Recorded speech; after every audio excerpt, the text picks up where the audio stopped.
Hey everyone, Joel here. It's time for a 2021 in the bag. Got my custom pound Carlton with me right here. Got the purple, the teal, and poking out a little bit, but I got hot pink on the side. And that coloring scheme is what leads me to affectionately refer to my bag as the Wild Berry Pop-Tart. And if you're unfamiliar with that particular flavor, recommend you check online and just Google it or something and it will make sense. This is very much that. So this bag's great.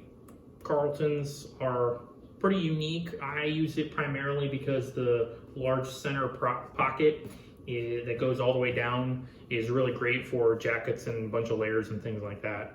I live in Iowa, get all 4 seasons. It's crap outside right now, so I figured I'd record this video since I can't really get out and play. It's been raining constantly. So with mine, I wanted to call out that I have the dual putter pockets. So I've got putters, and then also over here I've got my most used fairways or drivers. I do use the inside pockets and one of the side pockets for discs. I use the other side pocket for various things, well, sack, beverages, etc. So without further ado, let's get into it. We'll start at the bottom and work our way up. Putting with Ricoh's, or however it's pronounced, it's not English, so it doesn't really matter.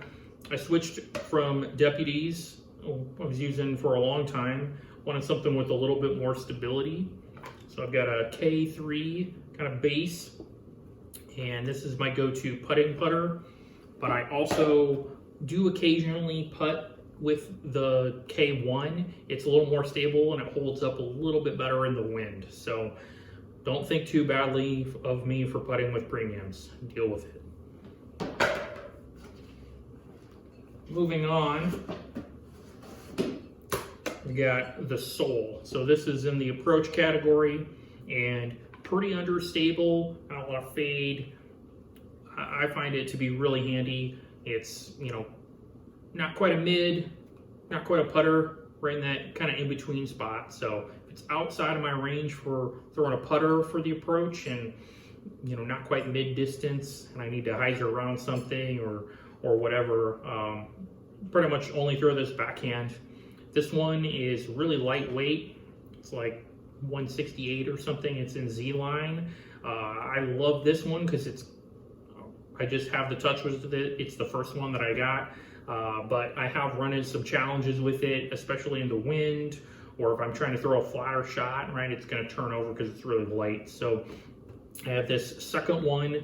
It's got the PP stamp, I guess it's this way, and this is Swirly TI, so titanium plastic, a lot more stable. This one's a little bit heavier, not a ton, it's like 173 or so, but it's significantly more stable than this one. So if I want to throw it flat and not have it turn over necessarily, or maybe get flipped in the wind as badly, so use that one for.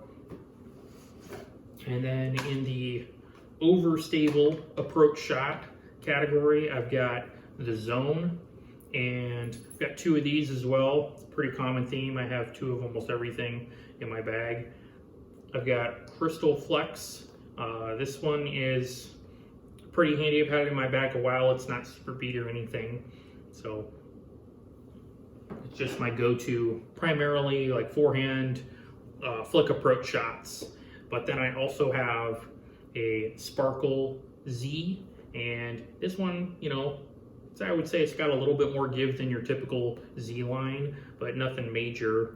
And while I primarily use the Zone as a forehand approach disc, I have wanted something a little bit more stable and a little bit firmer plastic when I run into scenarios that are really windy and I want to throw something a little bit faster than a putter off the tee. So the Z is probably my go-to for that shot. You can jump on up to the mids here, and starting with the understable side, I've got the Archer. Huge fan of this disc. It is really understable, and similar to the Sole, I've got a more stable and a less stable version. So With the more stable side, I've got this Big Z. It's pretty close to max weight. It's like 179 grams. And same sort of scenario, right? If I'm throwing in a little bit flatter line, don't want it to turn over, or I want to put a lot more power behind it, or fight the wind. That's why I'm going with the Big Z. But then I've also got just a regular Z line. Not 100% certain on the weight on this. I want to say it's like 170, 172, something in that range. So good flip disc, but same scenario, like if it's really windy or if I throw it flat and put too much on it, I'm going to turn it over. So I need to kind of be cognizant of that, and that's why I have the two weights and stabilities. I mean, Z and Big Z aren't super different, but there is more stability in the Big Z, especially with some of these really understable discs.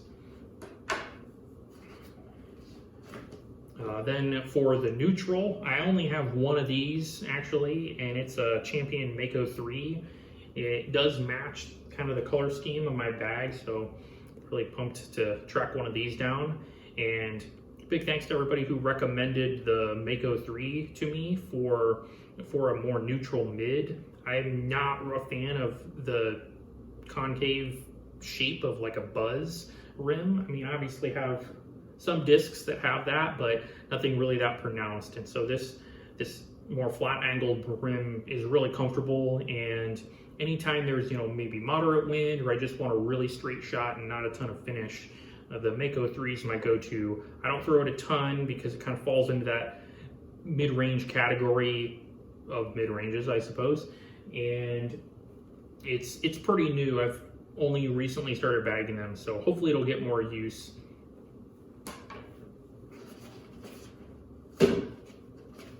And then for the last of the mids here, we've got the Cax Z. And so this one is K1 Soft.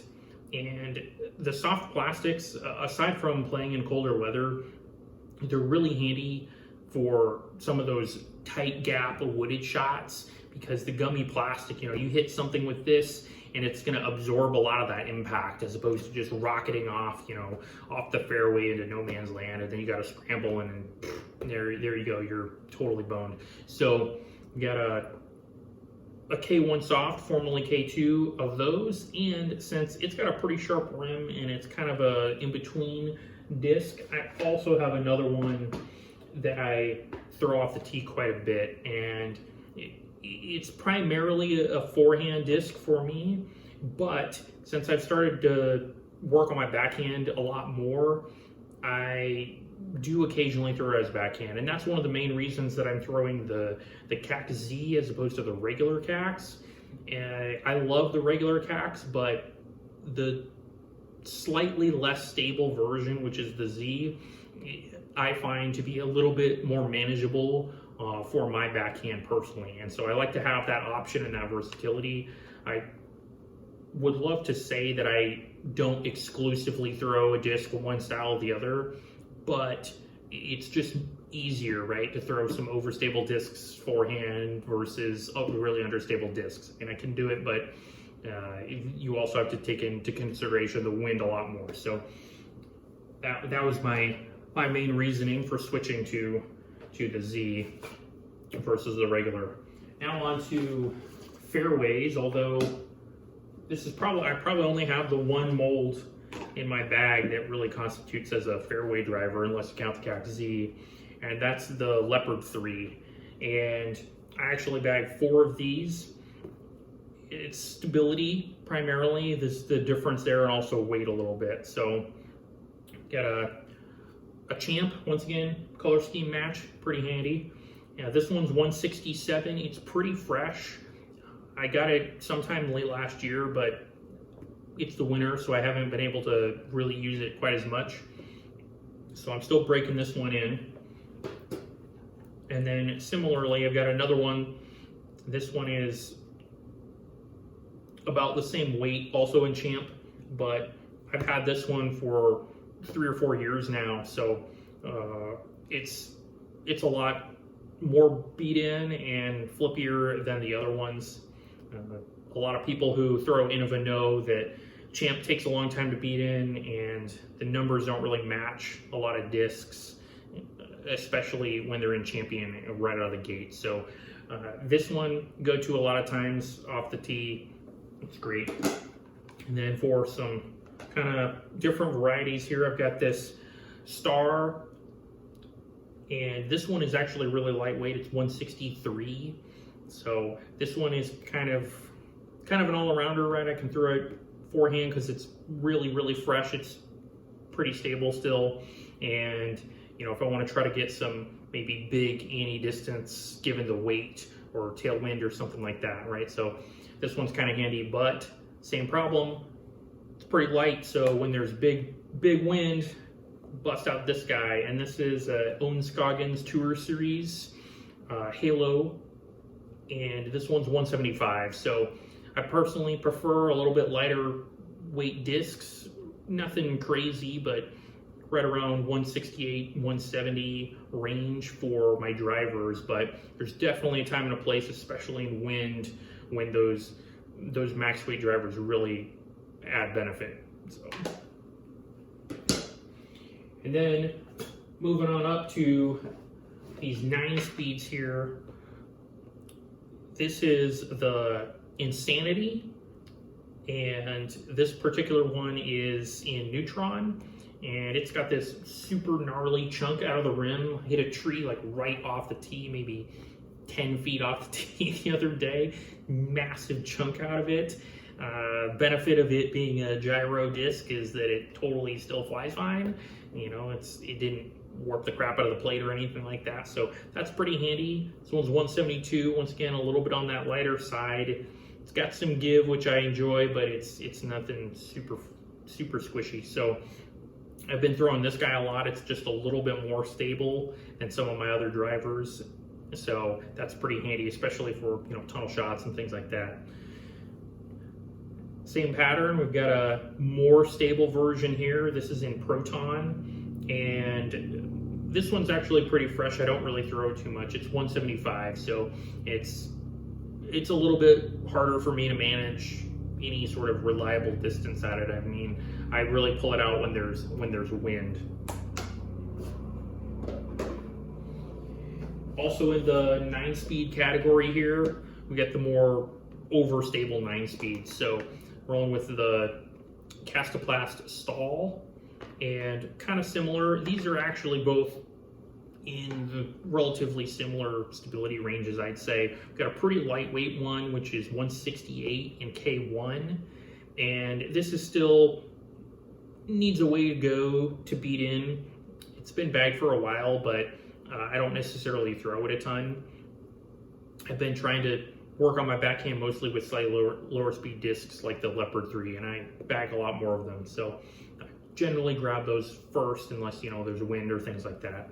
And then a bit of an oddity is the Glow Stahl, and this is mostly because, unlike most manufacturers, for Kastaplast, their glow discs are actually lower stability as opposed to more. So it's kind of snazzy. I haven't really thrown this one too much. I bought it for glow and never really made it out much last year. So we're gonna really see how this guy beats in.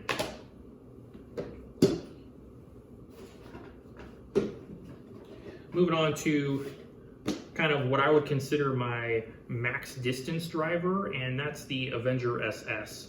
Same thing, yet again, we got a super lightweight one. This one's like 165, so it's in Z-Line, Paige Pierce, and I love this thing. It's awesome, really understable. Get those flip ups, get some big distance out of it, big hyzer bombs. Same problem though, if this is what you're relying on and it's windy or who knows what, you know, just not quite sure of it.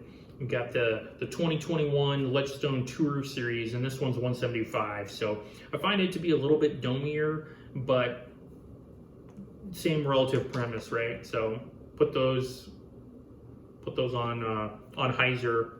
Same thing, I can throw this a little bit closer to flat just because it's heavier, so it's not as likely to turn over. And then, last but not least here, I have an Animus.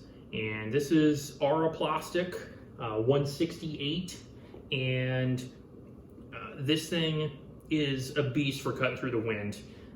It's lighter, so I feel pretty confident throwing it forehand. Maybe a little less confident backhand, to be honest, but that's just my arm speed in that area. But this thing is great. I was playing with it the other day when there was constant 30-mile-an-hour winds, and it just cut right through it. So it's pretty handy to have a high glide disc that's really overstable. And this thing has been doing wonders for me. Generally, I've been trying to keep my discs 10 speed or less. This is technically an 11, but I think there's a lot of mixed reviews about whether it's actually 11 or not. But it's really kind of a utility disc for me, so I'm not super worried about it. It's not my go-to off the block. So anyway, that was my 2021, and see you next year.